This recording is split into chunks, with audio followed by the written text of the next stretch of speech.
Hello दोस्तों, स्वागत है आप सभी का टू द पॉइंट में। आज का हमारा टॉपिक है इंटर स्टेट काउंसिल। हम जानने की कोशिश करेंगे कि इंटर स्टेट काउंसिल है क्या ये कॉन्स्टिट्यूशनल बॉडी है या नहीं, और ये काम क्या करता है, इन सभी चीज़ों के बारे में आज का हमारा चैप्टर। देखिए, सबसे पहली बात आइए जानते हैं कि इसका प्रावधान क्या है कॉन्स्टिट्यूशन में। ऑफ कोर्स ये कॉन्स्टिट्यूशन बॉडी तो है, लेकिन नॉन परमानेंट कॉन्स्टिट्यूशन बॉडी है। यानी कि जिस तरीके से हम यूपीएससी या फिर इलेक्शन कमीशन ऑफ इंडिया को देखते हैं, ये कॉन्स्टिट्यूशनल बॉडीज तो हैं, लेकिन ये परमानेंट बॉडीज हैं। यानी कि इनके काम जो है वो रोजमर्रा के सरकार को चलाने में, गवर्नमेंट को चलाने में, एडमिनिस्ट्रेशन में बहुत जरूरी है। लेकिन अब इंटर स्टेट काउंसिल जो है वो एक एडहॉक बॉडी की तरह काम करता है तो कॉन्स्टिट्यूशनल बॉडी, लेकिन ये जब जब मीट होता है, जब जब इसकी जरूरत होती है, या फिर जब जब सेंट्रल गवर्नमेंट को जरूरी लगे, तो तब तब जो है इंटर स्टेट काउंसिल को संगठित किया जाता है। तो ये है तो एक कॉन्स्टिट्यूशनल बॉडी, लेकिन नॉन परमानेंट बॉडी है।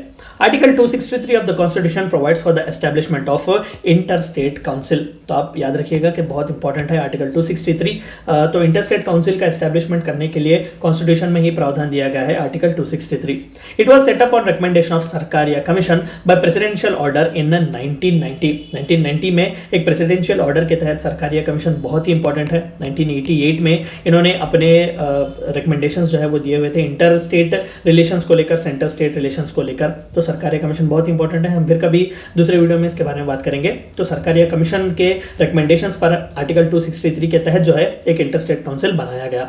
It is a recommendatory body on issues relating to interstate, center state and center union territories relation। यानी कि जो बात हम कहते हैं कोऑपरेटिव फेडरलिज्म के बारे में और कॉम्पिटिटिव फेडरलिज्म के बारे में, यानी कि देश को बढ़ने के लिए स्टेट्स को बढ़ना जरूरी है, सेंटर और स्टेट के बीच एक हेल्थी रिलेशन का होना जरूरी है।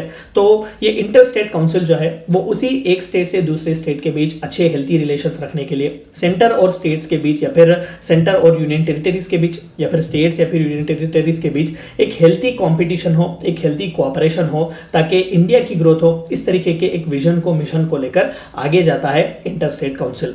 It aims at promoting coordination between them by examining, discussing and deliberating on such issues। जो कोई भी चीजें आती हैं डिस्कस करने के लिए इंटर स्टेट काउंसिल, जो कोई भी बाधाएं हैं स्टेट के फ्री ट्रेड के रिलेटेड हो, या फिर स्टेट के बीच ट्रांसपोर्टेशन का इशू हो, या फिर रीजनल कनेक्टिविटी का इशू हो, जो कोई भी चीज हो, जो कोई भी डिस्कशन जरूरी है, वो इंटर स्टेट काउंसिल जो है वो अपने डिस्कशन का एक हिस्सा बनाता है और वहां पर एग्जामिन करता है, डिलिबरेशन करता है उस इश्यूज पर। It is not a permanent constitutional body. यह है तो कॉन्स्टिट्यूशनल बॉडी, लेकिन परमानेंट नहीं है, जैसे कि मैंने आपको एक्सप्लेन किया।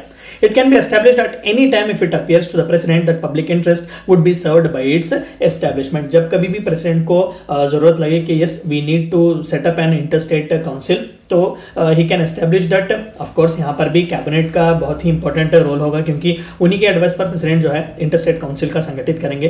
तो जब कभी भी पब्लिक इंटरेस्ट को लेकर, या फिर जब कभी भी कोऑपरेटिव फेडरलिज्म को एक पुश देना हो, या फिर स्टेट्स के बीच तन्हाई बढ़ जाए, तो उसे कम करने के लिए, उस फार रीचिंग डिस्टेंस को कम करने के लिए प्रेसिडेंट जो है इंटर स्टेट काउंसिल को एस्टैब्लिश कर सकते हैं।